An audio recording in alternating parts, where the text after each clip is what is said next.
gonna do like 5 questions from the morality test from Miss Fine Shit over here. Let's test your morality. All right, we're gonna test our moralities. Ready? Y'all ready? Let's test your morality. You are home late one night trying to pay bills while your 3-year-old child is in the other room asleep. Due to the massive inflation in your country, it has been very hard for you to keep up with bills, let alone buy food for you and your child. On more than one occasion, you and your child have unfortunately gone without food for about a day or two. After paying all of your bills, you realize that you will be short on rent again this month, which will put you at risk for being evicted. You give up and head to bed, knowing that you'll most likely be unable to sleep tonight. Night turns into morning and you wake up early to continue your stressful task. You log into your bank to see what you have left and realize that $50,000 was transferred to your account. You are in disbelief, but immediately take advantage of the situation and head to the grocery store to buy food for your child. Afterwards, you and your child head over to the bank to pull out a couple $1,000s to pay your landlord for the back pay on rent. As you're talking to the bank teller, the management team pulls you aside and asks if they could speak with you privately. You are then escorted to a room where you see a man and a woman sitting down crying. The managers tell you that there was a misunderstanding with the money that was transferred to your bank and it actually belongs to the man and the woman. The crying woman speaks up, telling you that they were trying to transfer the $50,000 to another bank but accidentally wrote the numbers wrong and it ended up in yours. She then asks you if you can transfer the money back into their account. Fortunately for you, the laws in your country allows you to keep the money since the bank transfer was not your fault. Before you can say anything, the husband speaks up, telling you that their child is currently in a cancer treatment facility waiting surgery for a tumor that is rapidly growing. We're informed by doctors that if the child doesn't get the surgery soon, they will most likely die due to how rapidly the cancer is spreading. In a state of panic, they tried to transfer all of their savings into the hospital's bank, but accidentally wrote the account number wrong. You feel horrible, but you know that if you return the money, you and your child will be evicted from your home and most likely be homeless. Do you transfer the money back, giving the parents their savings in order to afford the operation to save their child, knowing that you and your child will most likely go hungry and homeless soon after? Or refuse to give it back, understanding their situation but believing that it's not your responsibility since it wasn't your fault, saving your child and yourself from being hungry and homeless but knowing the fate of the parent's child. Two lives is worth more than one. You a messed up dude. I ain't gonna lie though. I know how to steal personally. Me, I know how to steal money personally. I know how to do a little fraud. I'm gonna ask the bank to reimburse me and I'm gonna give the money. I'm gonna give that money back. I had to give that money back, bro. I can't let that little nigga die, bro. I gotta give the money to them, bro. Tell them to bring me my money. Y'all niggas are fucked up. I'm giving them back. I'm giving them half the money because I already spent that shit. Them niggas gonna be mad as fuck. They not getting the full amount, bro.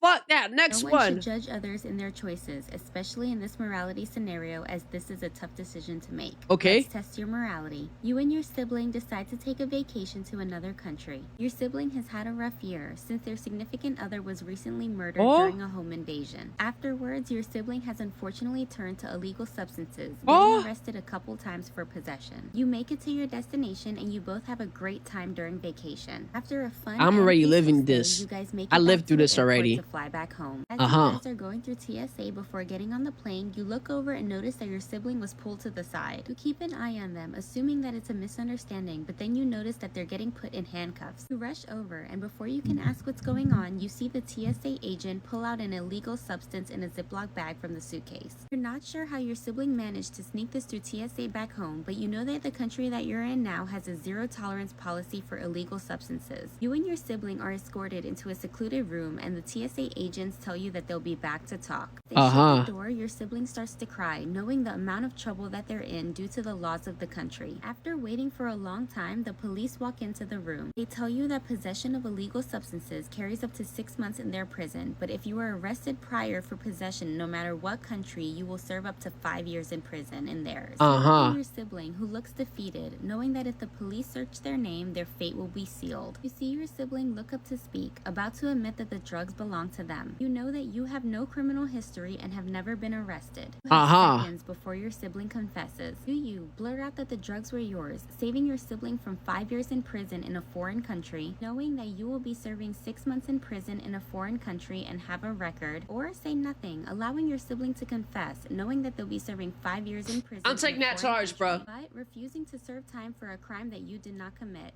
I'm taking that time, bro. I'm taking that time. I ain't gonna lie, bro. I'm taking that time. And look, bruh, he already having a rough time, bro. Is that record in the other country? It's gonna be in the other country, not the USA, bruh. I'm taking that time, bruh. I don't care. I'm taking that time. Fuck my brother. Hold that 5. You are crazy, my nigga. No. No, bro. In my opinion, me personally, 6 months in a foreign country prison ain't that bad, bruh. They could take my butt. Like you gotta listen, bruh.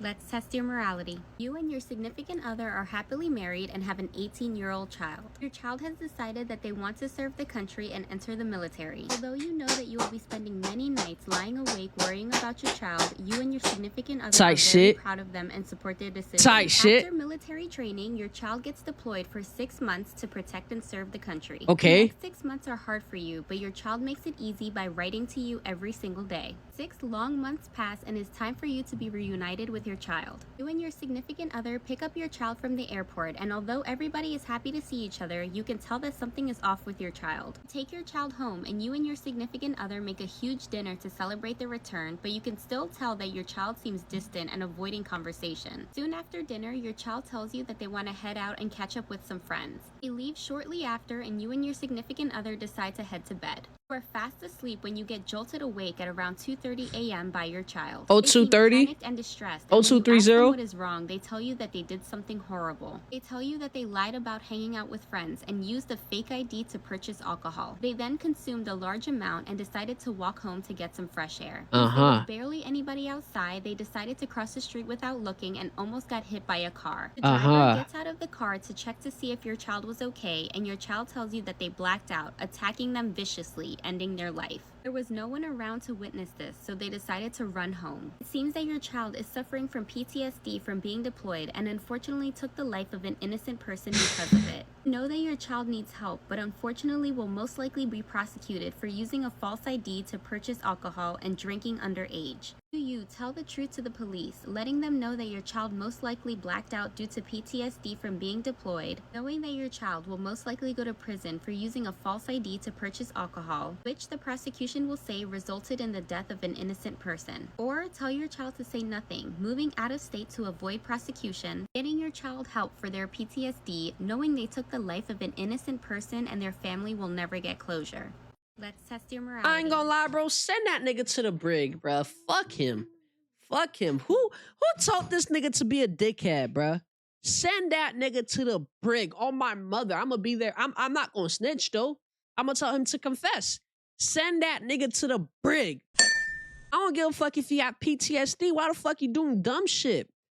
I would have smacked him first and hugged him, actually. We could put it on somebody else. Oh, hell no! Hell no! Let's go. Let's test your morality. You are a detective on the hunt for a serial killer who has already taken the lives of many people. The serial killer has a specific MO, torturing their victims for hours before taking their lives. You spend many long nights trying to put the pieces together to figure out who is the killer. During your investigation, you realize the victims of the serial killer have a long record, including human trafficking and murder of innocent children and women. It seems to you that the serial killer is creating their own justice instead of following the law. You decide one night to take the case files home with you to continue your investigation further at home. After many hours of trying to put the pieces together at home, you finally find your killer. Run your serial killer's name through the database and find out that they had a child who was murdered 5 years ago from human traffickers. After some more digging, you find out that they're staying at a hotel nearby. You head to the location, and on your way there, you call for backup. As you pull up to the location of the hotel, you see the serial killer standing out front smoking a cigarette. They lock eyes with you and immediately take off running, and you chase after them. Fortunately for you, the serial killer runs into a dead end, and you tell them to put their hands up and that they're under arrest. They tell you that they believe they did the right thing, taking the lives of very bad people who managed to slip through the cracks of the justice system. They tell you that they already booked a flight to leave the country for tonight and that they will never take the lives of anybody ever again. They beg you to let them go and that they only took the lives of these certain people because they were the ones who took the lives of their child. Do you let the serial killer go, believing that what they did was justified and knowing that you will never see them again? What I'm about to say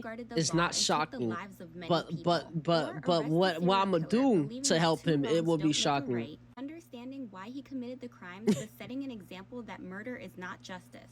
Let's test Man, look, I'm gonna let him go, and on top of that, I'm gonna start feeding him information on human traffickers and murderers. I'm gonna start feeding him information on people, bruh. Fuck all that. We need to kill all them niggas. And I'm gonna start giving him information on PDF files, bro. He's gonna be Batman. And then, nigga, I'm gonna start giving him, I'm gonna give him a suit. I'm gonna give him body armor. I don't give a fuck. I'm gonna give him body armor. I'm gonna give him bullets. I'm gonna give him a gun, nigga. All right, last video. Let's test your morality. You are currently on shift as an EMT worker. The day seems to be going pretty slow for you, so you decide to take an early lunch. While eating your lunch alone at a restaurant, you get an emergency call from dispatch. They tell you that a man called 911 because he wasn't feeling well, and during the conversation, he collapsed on the floor and is now unconscious. You rush out of the restaurant and get into your ambulance truck, speeding over to the location of where the man has collapsed. Since the location of the 911 call was very close to where you took your break, you will be the first to arrive on scene. You get to the location within minutes, and fortunately the door is unlocked. You walk into the house and see a man laying in the living room floor on his back unconscious. You can tell that he's not breathing and needs CPR immediately. As you're about to start CPR, you realize that this man looks very familiar. After a couple seconds of thinking, you realize that this man was arrested earlier this year for taking the lives of multiple children. Although this man was arrested, he was acquitted of all charges due to a minor misconduct during trial. The judge did declare double jeopardy, so the man lives happily alone in his house with no remorse for what he did. You are currently the only person around besides the unconscious man. Do you proceed with CPR, most likely saving the man's life because that is your job no matter who's lying on the floor? Or not do CPR, believing that what is happening to this man is justice for what he did to those children, knowing that it will be impossible to bring him back by the time the other EMT workers arrive to the scene? I'm gonna wait a few minutes. You feel me? I'm gonna wait a few minutes just until I'm leaving him alive. This nigga is sending him to jail. Nah, he already faced double jeopardy. He can't go to jail. The judge ruled double jeopardy. He can't go to jail. He can't go to jail, bruh. He can't go to jail. But look, low key, high key, bruh. I'm gonna just wait a few minutes. And you know, as we wait, as the minutes goes on, you feel me? I'ma just whisper in his ears.